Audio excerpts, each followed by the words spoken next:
dalam laundry apparel yang kamu bikin, Hmm, apa sih tantangan yang paling ini tantangannya Mi, iya, yang paling hmm, gimana gitu, nggak enak gitu?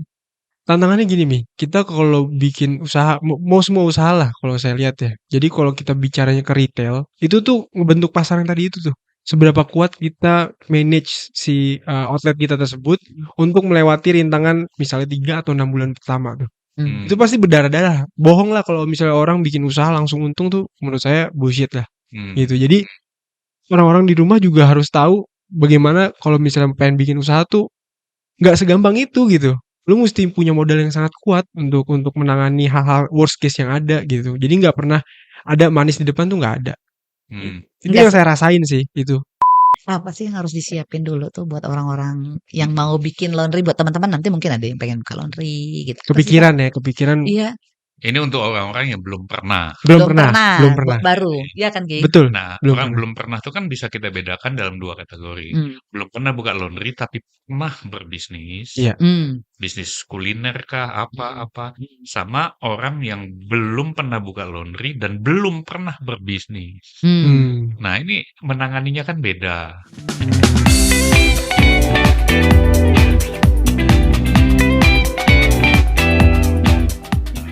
Assalamualaikum warahmatullahi wabarakatuh. Ketemu lagi dengan saya Mami Niar dari Nirmi Channel dalam program Ngebilas Ngerumpi Bisnis Laundry Santai, yang pastinya selalu ditemani dengan bapak kita yang ganteng. Bina Tugul Laundry Advisor Andrea Sareva. Kali ini kita ngobrolnya kemana-mana. Nah, Kemana iya sih? harus kemana aja, kemana aja gitu, Kemana ada aja? lagunya kalau nggak salah ada. Sekarang kita ngobrol apa nih, Mbak? Kayaknya aku selama ini kan kita nanyain tuh kan Heeh. guest-nya, sekarang kok sebenarnya pengen nanyain Bapak. Ini ada cowok ganteng, tapi kenalin dulu dong dari mana? Iya. Oke, assalamualaikum warahmatullahi wabarakatuh. Waalaikumsalam warahmatullahi wabarakatuh. Sebelumnya saya mau ucapkan terima kasih sama Ngebilas karena udah nggak tahu nih undang saya di sini untuk ngobrol bareng sama bapak dan ibu yang cantik ini. Nah, Bapaknya nggak ganteng? bapaknya juga ganteng. Oh, Nama saya Rizky Putra Herlambang. Saya basicnya adalah profesional di bagian accounting dan pajak. Tapi kebetulan saya juga punya laundry nih. Makanya saya pengen ngerumpi di sini. Lu Wih. kesahnya seperti apa sih laundry? Oh, mau ngeluh. oh mau ngeluh, Lu curcol. curcol, lu kesahnya aja gitu. Oh. Pengen ngobrolin itu. Tapi sebenarnya Hmm, lu kan udah finance, hmm, pajak, lu hmm. ngapain ikut-ikutan main-main laundry? Kenapa ikut-ikutan ya? Jadi karena pada dasarnya saya mulai 2021 waktu itu. Hmm. Jadi karena ngeliat, karena saya juga ada usaha yang bergerak di bidang laundry lebih tepatnya.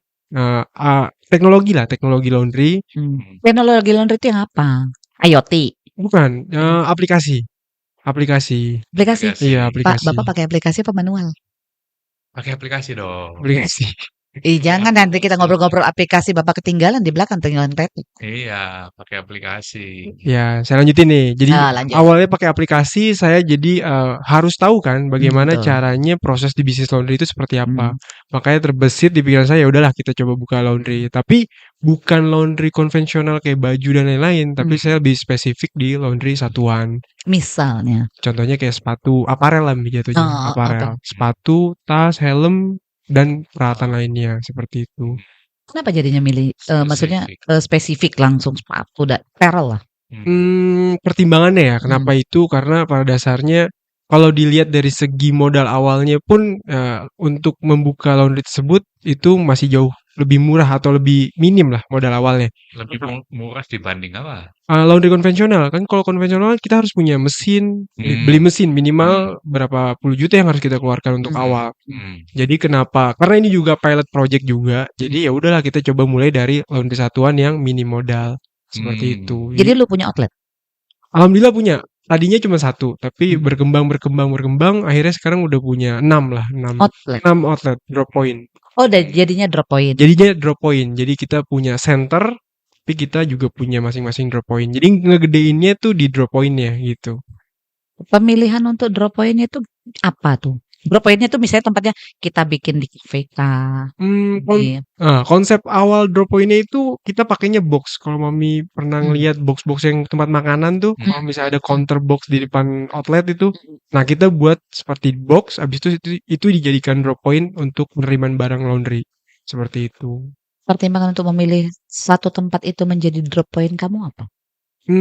Pertama dari tempat itu sendiri, dari lingkungan. Dari lingkungan sekitar situ kita sebelum kita mau buka kita lihat dulu lingkungan. Tapi ya namanya bisnis ya, kita punya analisa segala macam. Kalau misalnya kenyataannya memang nggak bisa terus berlanjut, ya mau nggak mau kita gone kan. Kita maksudnya nggak bisa nahan berdarahnya, mau nggak mau mati gitu.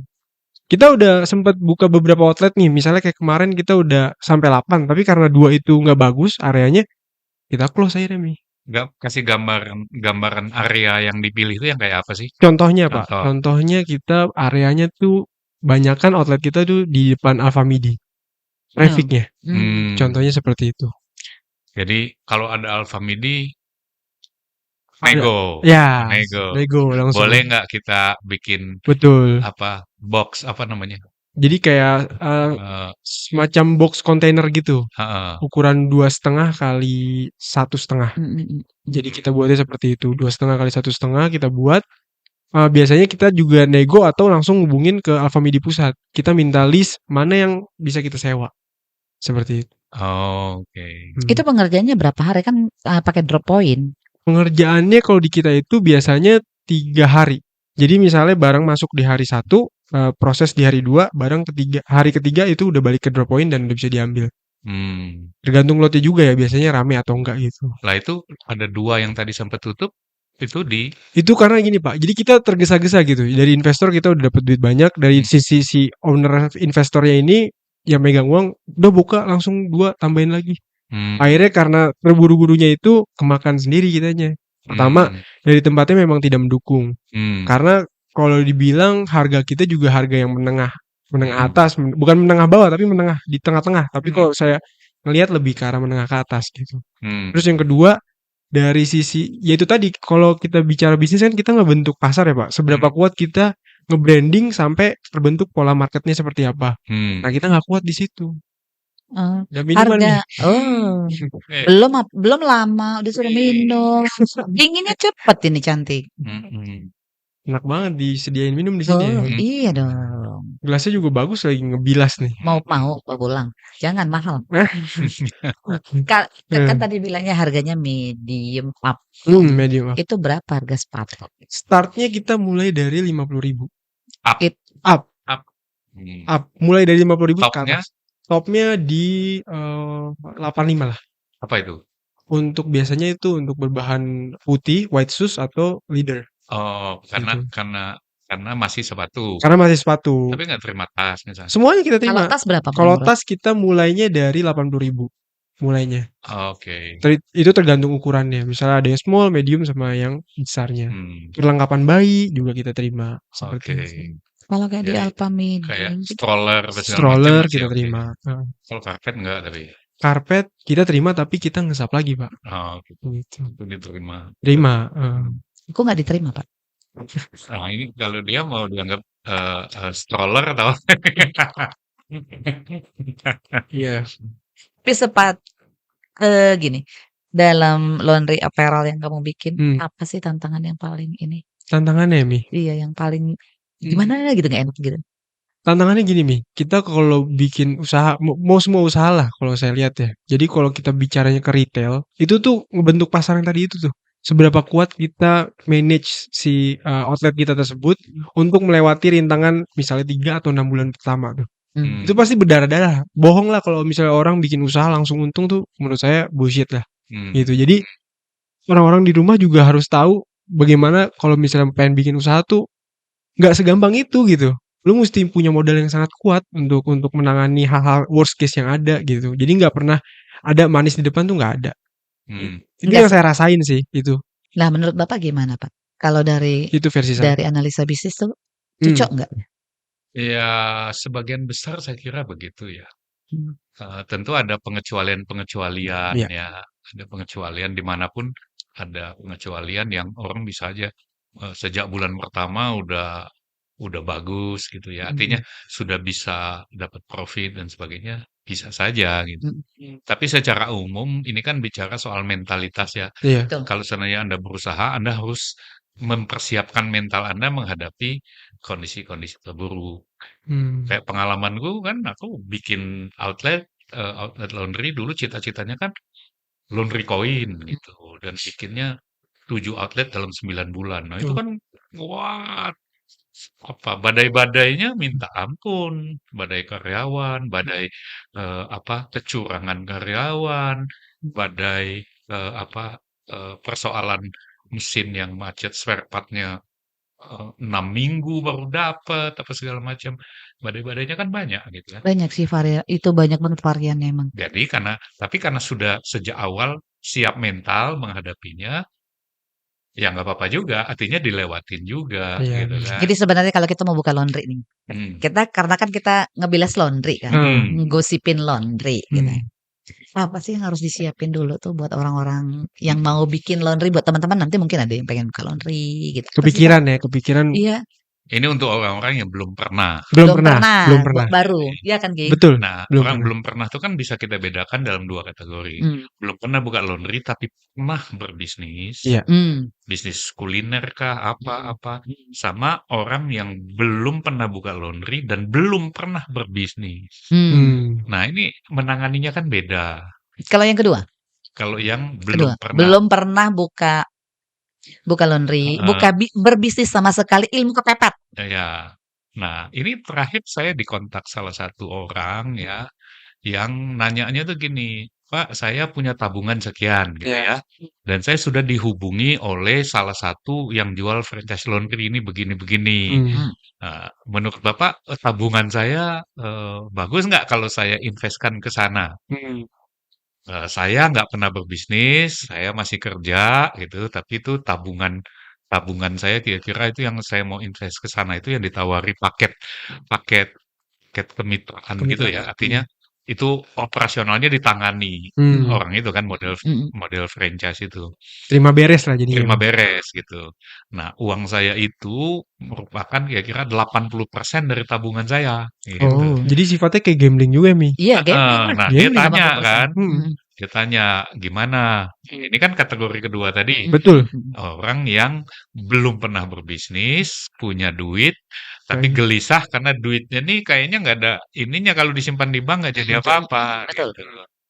Nah, jadi saya bilang paling tidak itu minimal lah kalau saya bilang itu dia harus memperhitungkan 4 hal. Saya bilang kan.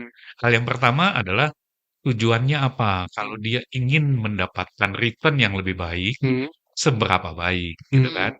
Saya bilang coba bandingin dengan instrumen investasi lain. Saya bilang sudah pernah nggak belajar investasi misalnya seperti reksadana? Tahu nggak reksadana? Tahu nggak bedanya reksadana pasar uang, pendapatan tetap, obligasi, sampai ke reksadana saham apa segala macam.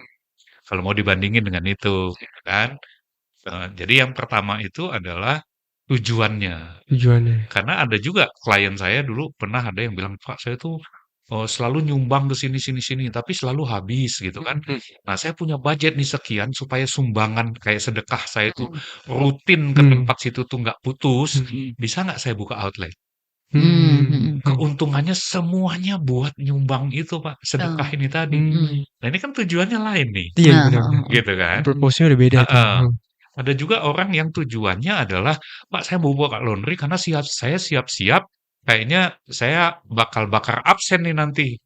Entah saya mundur keluar atau saya bakal di-PHK nih. Jadi saya siap-siap, nanti saya yang akan nangani laundry-nya." Nah, tujuannya lain lagi kan, gitu. Nah, bergantung tujuan. Jadi perjelas dulu tujuannya apa, saya bilang kan. Yang kemudian saya bilang, yang kedua adalah studi potensi pasarnya gimana. Coba pelajari data statistik kependudukan, lokasi di situ, keramaian, traffic, perumahan, apapun di lokasi yang sangat spesifik gitu. Gitu. Dapat sampai ke data kita bisa tahu secara gambaran kasar sekali setiap hari berapa berat, berapa banyak laundry, berapa kilo, berapa ton yang dibawa ke laundry di wilayah itu. Kita definisikan itu wilayah itu apakah level kilometer, level kelurahan, whatever itu. Tapi harus sampai data itu. Gitu. Kemudian yang ketiga adalah kita lihat juga kompetitornya seberapa banyak di titik-titik itu. Baik secara online maupun secara offline kita kelilingin tuh, mesti lihat gitu kompetisinya kayak apa. Kita pelajari kompetitor kita layanannya kayak apa segala macam. yang ketiga. Nah, yang keempat baru, ya kita harus punya minimal sesederhana apapun bisnis plan-nya. Kita mau bangun yang seperti apa, segmen kita seperti apa segala macam. Jadi sering saya bilang, kalau Anda sudah punya konsep bisnis, cobalah diuji. Diuji dengan cara apa, Pak? Diujinya dengan menggunakan salah satunya adalah bisnis model canvas. Iya. Menjawab 9 pertanyaan itu. Bisa nggak Anda jawab? Sebagai proses belajar aja. Jadi menguji paling tidak. Iya. Kalau itu dilakukan, ya mungkin Anda sudah sedikit lebih siap dibanding banyak orang yang sekedar Ngebu-ngebu gitu ya. ikut-ikutan Tapi kan itu semua nggak gitu. banyak Pak yang jalani Pak. Oh iya, nggak Iya. Nggak banyak. banyak juga yang mikir sampai segitu. Contohnya kan banyak nih ibu-ibu kayak aku nih, mak ada mesin cuci. Gimana caranya mesin cuci ini bisa menghasilkan duit? Betul. Ya, mulai dari apa yang ada. Mulai dari apa yang ada. Itu termasuk yang keempat tadi sebetulnya. Tanda kutip bisnis plan-nya gitu sebetulnya. Artinya di dalam bisnis plan itu kita bisa, pertanyaan orang kan seringkali, buka laundry modalnya berapa sih? Gitu betul. kan? Gitu kan? Saya bilang, ya bukanya modal yang kamu punya aja gitu. Bisa mulai dengan itu, tetapi setiap modal itu memiliki konsekuensi. Betul. Kalau kamu modalnya begini, konsekuensinya begini. Kalau kamu begini, konsekuensinya begini. Jadi fungsi uang itu boleh dikatakan memudahkan banyak hal. Tetapi yang menentukan berhasil usaha atau tidak, mungkin bukan uangnya gitu. Betul. Tapi mentalitasnya, kesiapannya dan sebagainya itu.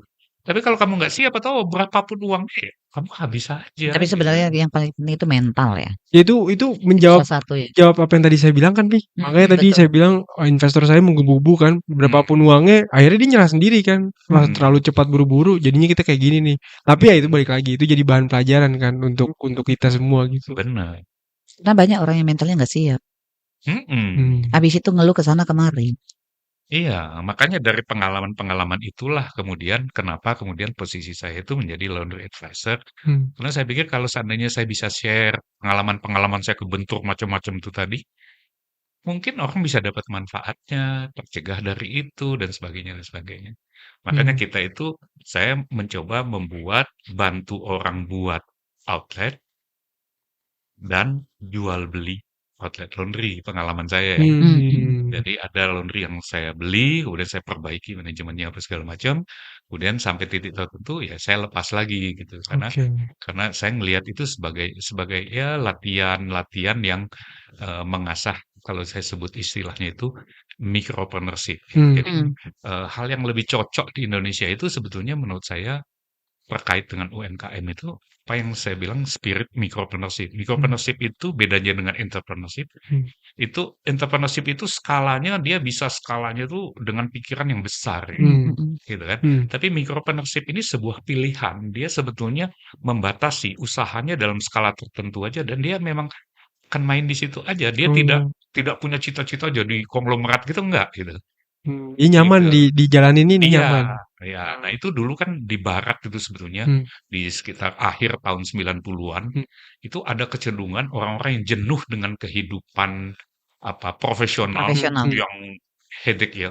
Corporate gitu ya, Pak? Sakit kepala karena beban kan makin tinggi puncak Betul. jabatan gitu. bebannya makin. Betul. Jadi mereka akhirnya membakar kartu absennya dan kemudian memilih pindah ke sebuah wilayah dan melakukan itu yang disebut micropreneurship. Mereka tahu mereka tidak ingin lebih besar dari sebuah skala, tapi mereka ingin kehidupannya itu nyaman. Gitu. Cocok dengan nilai-nilai mereka anut gitu misalnya gitu. Itu ilmu baru Mi. Itu aku baru tahu tuh mikro Nanti kita cari. Micropreneurship. Jadi mungkin itu kalau misalnya buat orang-orang yang maksudnya udah jenuh dengan keadaan, maksudnya udah capek banget lah. Kalau misalnya untuk hariannya, daily segala macam, cabut ke daerah-daerah terpencil. Buat sesuatu rumah makan atau even itu laundry, mungkin itu ya Pak. Jadi pemanfaatan. Masih tetap di kota besar, termasuk juga nggak Pak? Itu pilihan kali ya Pak. Kalau lokasi mungkin pilihan kali ya Pak. Tapi skalanya itu loh. Mereka tahu misalnya, mereka tahu bahwa kalau mereka bikin bisnis, omset mereka tuh mereka tidak akan mengejar omset di atas 50 miliar. Enggak. Gitu. At least kenyamanan hati, kenyamanan hidup. Tapi kalau mereka mimpin di sebuah corporate, wah itu bisa ratusan miliar apa segala macam, targetnya kan bisa gila-gilaan gitu kan. Ambisinya besar gitu ya. Bebannya tuh berat sekali gitu. Tapi mereka skala tertentu aja. Juga mereka Mhm. sudah tahu dengan begitu mereka punya income tuh, ya mungkin tidak akan lebih dari katakanlah kalau kita pakai, standar UMKM mungkin nggak akan lebih dari 2,5 M deh income tahunan mereka. Mhm Mmm. mhm Dan mhm. mereka happy dengan itu. Mhm. Nah Udah diukur gitu. At least beda, setidaknya ya mungkin, mhm, "Oh ya ter-cover nih gaji gue." beda kan kalau orang cita-citanya kalau bisa gue pokoknya pengen, eee, apa, omsetnya dalam tahun pertama 100 M misalnya gitu Mmm, kan. mhm mhm. Itu kan langsung beban kan sebetulnya. Iya benar Mmm. benar. Nah, mereka nggak mau pilih yang begituan. Karena udah ke beban di corporate tadi. Heeh, jadi mereka membuang hal-hal itu Mhm. untuk sebuah gaya hidup, standar hidup yang sudah mereka tetapkan. Iya. Nah, mereka mau main di situ aja gitu. Karena dengan begitu mereka punya waktu lebih banyak, Iya betul. mereka kehidupan sosialnya lebih sehat mungkin dan sebagainya Bisa sebagainya bangun gitu. lebih siang gitu. Ya itu bonus ya. Itu Bisa bonus. tidur siang gitu ya. Ada buku loh yang bilang orang yang bangun siang itu orang malas. Enggak juga Pak, kalau kita kerja sampai jam 3, jam 4 pagi Pak. Itu namanya shift malam. Bukan, itu nokturnal namanya Pak, manusia nokturnal bukan binatang doang. Ini kan kalau udah ngobrol ke mana-mana ini kalau udah gitu kan. Tapi kalau Mami Niar sendiri gimana tuh pengalamannya? Ngapain buka laundry? Kenapa itu Iya. kejeblos ke sana? Aku nyeblos ke situ. Mhm, Mmm. Sebenarnya bukan ideku sih Pak, gimana ide jadi? Bebep. Oh, Oh. Sebenarnya kan dulu tuh, kan aku kerja dulu kan, mhm, kerja di perusahaan pindah dari satu ke satu lain. Jadi awalnya tuh, dia ngeliat, "Kamu tuh kalau udah nyuci baju mahal, nyuci biasa mhm, dulu masih zaman-zaman agak-agak Mmm. harus matching gitu kan. Nyuci tasmu aja udah mahal, nggak usah dibilang dari huruf mhm, L udah tahu lah ya siapa. Jaga bajumu, blazermu nyucinya tiap bulan juga mahal. Ya udah kamu mau nggak sekolah laundry gitu, tuh tahun 2008 tuh. Mmm. 2008 tuh hampir 2 juta kan dulu tuh ngambil kelasnya. mmm, Mahal kan 2 hari. maksudnya ambil kelas apa? Ambil kelas laundry, Kelas belajar kelas belajar laundry, untuk untuk laundry. nyuci, untuk mengenal bahan, untuk apa? Belajarnya itu Iya apa maksudnya? dasarnya doang, dasarnya Apa laundry itu itu gimana. Misalnya materinya apa misalnya? materinya misalnya serat pakaian tuh harus diperlakukan seperti apa, Mmm, jenis-jenis bagaimana, chemical yang mhm, dibutuhkan mhm, apa, terus itu main detail sampai, mmm. nyikat aja kita salah sebenarnya. Oh, Mmm. cara menyikat, Cara nyikat aja salah. spotting itu? Enggak, Bukan tidak, spotting, kita tidak bicara spotting. Tapi tapi misalnya kayak aku kan dari kampung nih, heeh, dari kecil udah diajarin nyuci kan, heeh, srek srek srek gitu Asal kan. kan kalau nyikat Bisa. asal Nah, aja. terus heeh, dia bilang, "Bukan begitu Mmm. nyikat, coba gini." Dalam hati kan karena dari kampung, "Sotoy lu, udah laki sotoy," gitu. gua udah biasa Gue udah begini. biasa, kan pengalaman gitu kan. Heeh, Mmm. heeh, Terus waktu itu kita ada 10 orang, laki-laki ada berapa? Kayaknya 6 sama 4 gitu. Yang laki-laki manut sama dia, srek. Lah kita yang cewek dengan ala pengalaman, yang laki-laki udah bersih, kita kagak bersih-bersih. Berarti Maksudnya pakai sikat atau pakai tangan Pakai doang? sikat, Pakai sikat. salah nyikat aja cuciannya nggak bersih, kainnya Mmm. rusak yang dianya. Oh, itu arah sikatnya atau Iya, cara make sikat aja kita salah. Nah jadi awal dari itu, nah terus kan udah ikut kelas, iya gini sampai yang ada di mindset itu, oh ya kalau makin bagus busanya, makin banyak busanya itu makin bersih gitu. Oh, ini sabun. Nah itu sabun. Nah Oh, terus ya dia bilang, itu ini kalau nggak ada busa, emak-emak. kan gue emak Pak. Nah akhirnya, Lu beli busa apa mau bersihin? betul. Nah udah beli punya dia tuh mahal waktu Mmm. itu. Terus nyuci, kok nggak ada busanya, nggak yakin gitu kan. Yakin lo bersih gitu. Bersih beneran, coba deh. Mmm. 3 gram Hmm. untuk celana jeans 2. Kok gini ya gitu kan, nggak Oh, percaya. masih bubuk tuh ya? Bubuk waktu itu. Hmm. Enggak, udah ada juga dia yang Liquid, liquid cair. udah ada. Hmm. Nggak yakin sih, ya udah cuci aja lah gitu. Nah, tapi kan di situ kita dibekalin sama namanya apa namanya? Mesin tuh seperti apa sih? Jadi waktu itu memang kelasnya tuh chemical, semua itu dimasukin sampai performa mesin harusnya seperti apa buat ini buat ini. Padahal waktu itu mindsetnya belum ada mau bikin laundry, aku nggak ada. Jadi Cuman pelatihan itu detail banget berarti Mi, pada itu, zaman itu ya? pada zaman itu detail. Sekarang kan nggak sedetail Sekarang itu. nggak sedetail itu. Gitu. Jadi terus dia bilang, "Kamu mau nggak beli mesin itu?" Itu waktu itu satu set 25 juta kan. Padahal kita ngontrak kan. Pakai mesin 25 juta, songong nggak sih? Beli lah itu mesin. Gue pakai itu 1 tahun. Terus Maksudnya itu 25 juta? 25 juta, 1 set. Berarti itu kan bukan mesin rumahan biasa dong? Bukan komersil. Aku buat rumah komersil. Karena kebetulan kan dia dapat kerjaan waktu itu ngedesain logo. 2 tuh kenanya sekitar ya dapatlah mesin gitu. Ya udah kita beli aja buat ini gitu. Kita pakai, setahun kemudian dia bilang, "Udah pinter?" "Belum." "Buka laundry yuk." "Siapa yang mau ngerjain?" "Aku mesti kerja." "Kamu mesti kerja." "Buka aja dulu." Hmm. Ya udah jadilah dibuka tuh laundry itu dulu. Walaupun akhirnya aku jual juga, nggak ada SDM, drama. Berapa tahun itu? Sempet jalan berapa tahun laundry tersebut, Mi? 2009 ke 2015. Lama juga ya? Di mana itu, Mi? Pondok Labu. Di selatan ya. Jadi pada saat itu Mami bikin laundry, tapi Mami sama Papi kerja gitu ya? Masih kerja. Akhirnya dijual Tapi juga. ada di tengah masa itu memang udah bilang aku nggak kerja karena ini udah nggak mungkin gitu kan kita kerja dia pulang jam berapa, aku pulang jam berapa. Kontrolnya udah gitu. agak Kontrolnya susah. itu karena memang ada kejadian tuh. Itulah yang tadi tuh apa aplikasi kan? Waktu Aplikasi. itu belum ada aplikasi atau memang aku nggak tahu dulu ya. Nota manual kan nggak ada kan Pak? Nah itulah aku Not kehilangan. manual yang rangkap 3 itu Nah, kali. Play gitu ya. Nah itulah aku kejebolan tuh duit. Oh, maksudnya dilarin karyawan? Karena memang waktu itu aku lagi deadline kan, bantuin temanku di kantornya, nggak usah dibilang kantornya hebat. Nah, jadi dalam 4 bulan itu aku nggak bisa handle. Oh, jadi semuanya dikerjain sama si karyawan ini? Dipercayakan ke karyawan. Sama karyawan. Itulah yang jebol. Akhirnya kayaknya udah nggak bisa nih. Ya udah. Nah, yang bikin aku jual itu karena mulai yang namanya Mayday itu loh, yang mereka minta jadi UMR, jadi UMP itu loh Pak. UMP Bekasi sekian, UMP ini. Mereka nuntut tuh. Minta nuntut segaji sekian, nggak bisa harganya, nggak masuk. Akhirnya mereka lari ya. Ada satu kondisi aku memang nggak bisa handle lagi karena kondisiku ya memang tidak mungkin kan. Dia bilang jual semua Pak. Source semua dijual tuh ya. Sama mesin-mesinnya itu Pak, aku semua pakainya komersil kan. Itu sebenarnya. Terus siapa yang beli waktu itu? Intinya itu dijual 2015. Terus siapa yang beli? Apakah itu masih running gitu? Ya, sampai sekarang enggak. Udah enggak. Tapi tetap tadinya dibeli untuk dijalankan. Tapi terus dia juga nyerah kayaknya mungkin. Cuman yang anehnya gini. Setelah aku jual itu laundry semua dijual kan. Itu aku masih handle laundry satuan selama setahun. Oh, masih ada orang yang datang ngubungin. Dan dia bilang di situ laundry yang udah dibeli itu. Kompleks soal ya. Karena satuan sih ya. Waktu itu kan kiloan bareng sama satuan, tapi aku lebih banyak satuan kan. Karena mungkin. Oh ya, zaman itu mungkin sebelum 2010 satuan orang lebih ini ya. Kiloan kan belum populer. Udah banyak Pak. Udah ada tapi belum populer. Belum. Nah, cuman karena laundryku itu kan aku ada jasa minor repair.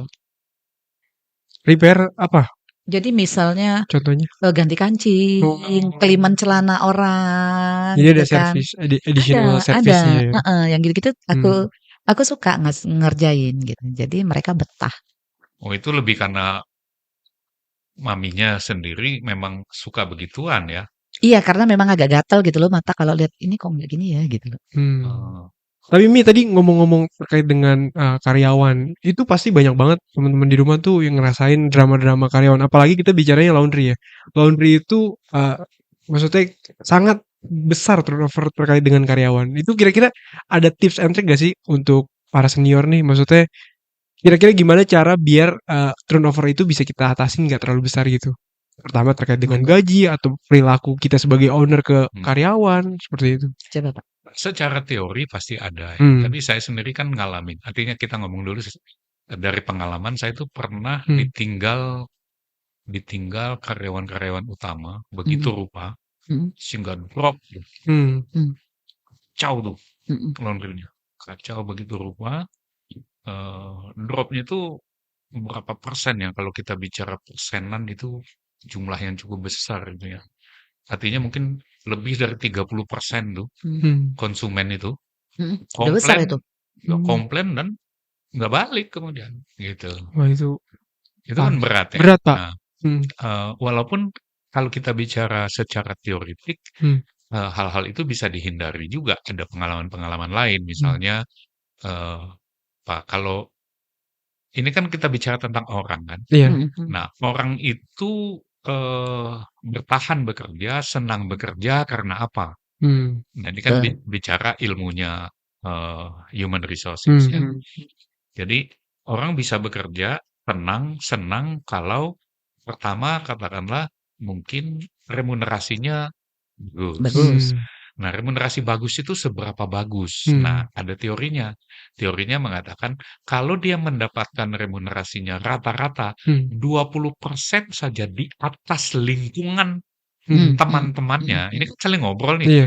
Lu kerja di mana? Lu kerja di tempat lu berapa? Nah, kalau dia kemudian dapat info, oh, gue punya lebih tinggi nih. Iya. Lebih tinggi 20% aja. Itu mereka punya kecenderungan lebih betah. Gitu. Itu satu. Kemudian yang kedua, lingkungan kerjanya nih interaksinya cocok nggak gitu. Kan ada orang yang ada istilah yang disebut personality click. Personality click itu ada orang yang kalau ketemu sudah langsung cenderung cocok. Chemistry-nya berarti yang kita panggil ya. Ini personality click positif. Tapi ada orang, ini bukan soal niat ya, tapi secara personalitas saja. Jadi ada orang yang kalau ketemu itu cenderung konflik. Ada. Gitu.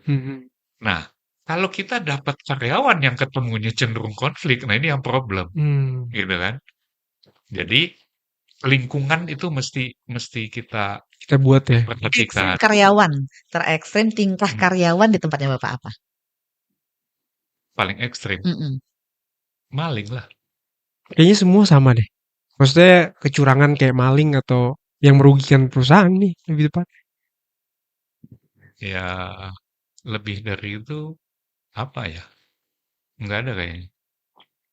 Saya punya 1, 2, 3, 4 kasus yang Itu modelnya maling. lain-lain, tapi ya ketidakjujuran gitu. Ketidakjujuran. Kalau aku lengkap kayaknya, Pak. Lengkap tuh maksudnya apa? Maling ada, sama bermain dengan sebelahku itu kan dulu kan kayak bengkel gitu tau. Bengkel dan itu cowok-cowok ya. In case sebelah gitu terus yang sebelah maksudnya asmara. Oh ya. Sampai aku juga ditegur sama yang punya bengkel, tolong ya di handle karyawannya karena kelakuannya begini. Akhirnya ya aku drama karyawan. Nah terus kecemburuan terhadap apresiasi sama mereka. Masing-masing karyawan gitu. Aku ada apresiasi sama mereka. Jadi misalnya kayak kurirku dia ini misalnya memang orangnya support banget begini. Oke, yang aku lihat apa? Aku tidak mengasih orang karena keinginanku. Tapi apa yang dia butuhkan? Apa yang dibutuhkan? Misal kurir aku kasih jam tangan. Jam tangan tuh bagus gitu loh. Nah, yang lain cemburu. Kok nggak semua pakai jam tangan yang harga sama gitu loh. Ngapain tukang cuci gue kasih jam tangan? Kan gitu kan. Cemburuan sosial. Kecemburuan. Nah, ada lagi yang karyawan yang egonya lebih tinggi karena dia udah kerja di laundry sebelumnya tuh lebih lama. Masa gue lebih pengalaman nih. Dan gak enaknya lagi umurnya sama gue sama. Oke. Jadi pertama dia nanya gini, enaknya saya pakai apa ya? Manggil apa ya gitu. Oh iya. Serius. Cuman bedanya gue udah nikah dia belum. Itu doang. Apa namanya? Manggil om boleh. Saya manggil apa ya enaknya ya? Secara umur sama gitu. Kamu maunya apa? Mau dipanggil bos, kita umurnya sama. Mau dipanggil ibu umurnya sama, mau saya panggil nama bos saya. Mau dipanggil kakak. Kan beda berapa bulan doang gitu. Jadi aku bilang sama dia, "Mau lu apa?" Manggil nama aja. Ya udah terserah lu. Yang penting kerjaan lu aman gitu. Ini waktu awal nih. Enggak, ini sudah jalan 1,5 tahun. Lah sebelumnya manggil apa? Enggak, dia kan karyawan baru yang masuk. Karyawan baru yang masuk, tapi dia pengalamannya ini. Terus kemudian dia bilang, kan Kaniar tuh kan cuman menang duit ya. Dia bilang tuh, nggak ada pengalaman. Saya udah kerja di laundry, dia bilang gitu. Ya udah lu menang pengalaman, gue menang sekolah, dodol gitu. Dia ngomongnya begitu. Tapi dia tetap manggilin Niar tuh sampai berapa lama? Jadi emang ada-ada aja ya? Jadi Ya, dari drama-drama karyawan mungkin banyak banyak banget. banget ya drama-drama karyawan, apalagi kita bicaranya retail kan yang ibaratnya nggak terlalu besar gitu. Beda dengan corporate kan, kalau corporate Mhm. profesional kan. Kalau ini Mhm. kan kita benar-benar nge-build Oh, ada lagi lingkungan. nih yang lebih lucu, Pak. Hmm. Motorku, apa namanya?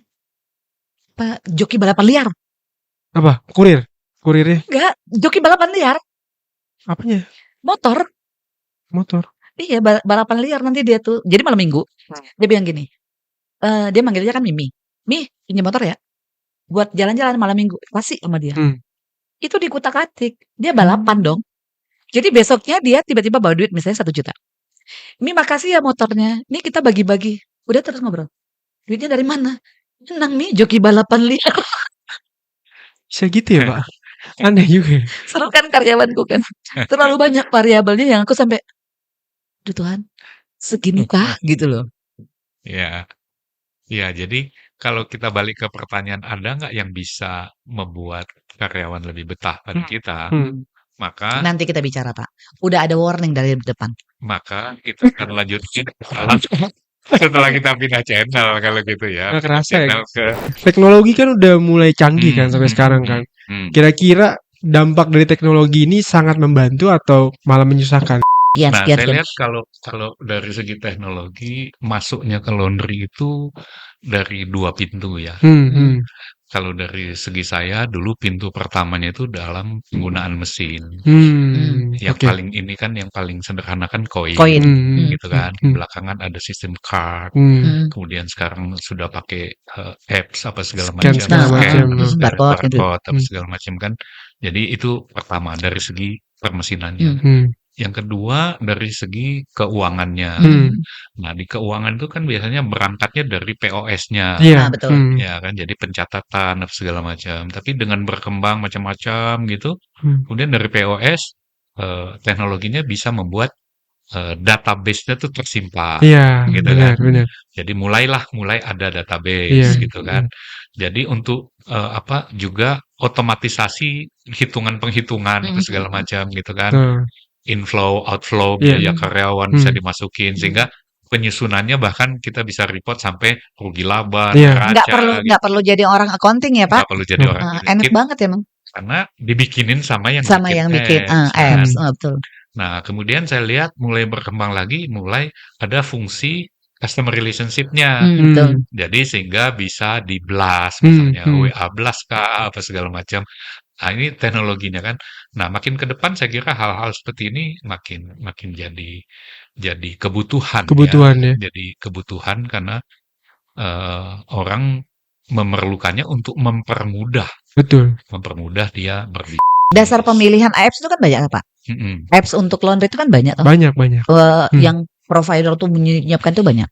Dasar Bapak memilih salah satu apps itu apa, Pak?